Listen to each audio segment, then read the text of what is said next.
വിഷു ദിവസം നറുക്കെടുത്ത ധനലക്ഷ്മി ഭാഗ്യക്കുറിയുടെ ഒന്നാം സമ്മാനമായ 1 കോടി രൂപ ലഭിച്ച ഉടമയെ കാത്തിരിക്കുകയാണ് ആൽത്തറ ഹാപ്പി ലോട്ടറി ഏജൻസി ഉടമ കരുമത്തിൽ ചന്ദ്രൻ.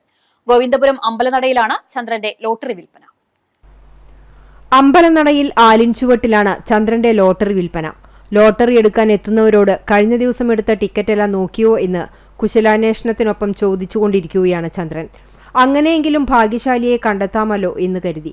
പക്ഷേ 6 ദിവസമായിട്ടും ഉടമയെ കണ്ടെത്താനായിട്ടില്ല. തനിക്ക് കിട്ടാനുള്ള കമ്മീഷൻ കിട്ടുമെങ്കിലും ടിക്കറ്റ് എടുത്തയാൾ സമ്മാനം അടിച്ച വിവരം അറിയാതെ പോകുമോ എന്ന ആധിയിലാണ് ചന്ദ്രൻ. ഹാപ്പി ലോട്ടറി ഏജൻസി വഴി വാങ്ങിയ ടിക്കറ്റിലെ DN 88 98 30 എന്ന നമ്പറിലാണ് സമ്മാനം അടിച്ചത്. 12 സീരീസിലും ഇതേ നമ്പർ 12 ടിക്കറ്റും വിറ്റത് ചന്ദ്രനാണ്.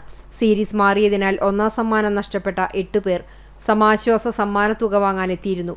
ടിക്കറ്റ് എടുക്കുന്ന ആളുകളെ ഏതാണ്ട് ഓർത്തുവെക്കാറുണ്ടെങ്കിലും സമ്മാനം അടിച്ച ടിക്കറ്റ് എടുത്ത ആളുടെ മുഖം മാത്രം മനസ്സിൽ തെളിയുന്നില്ലെന്ന് ചന്ദ്രൻ പറയുന്നു.